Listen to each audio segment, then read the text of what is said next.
từ nhà đến sông đàn trẻ.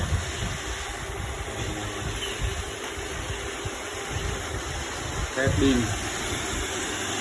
Rom 387 Rom 3780 tép pin.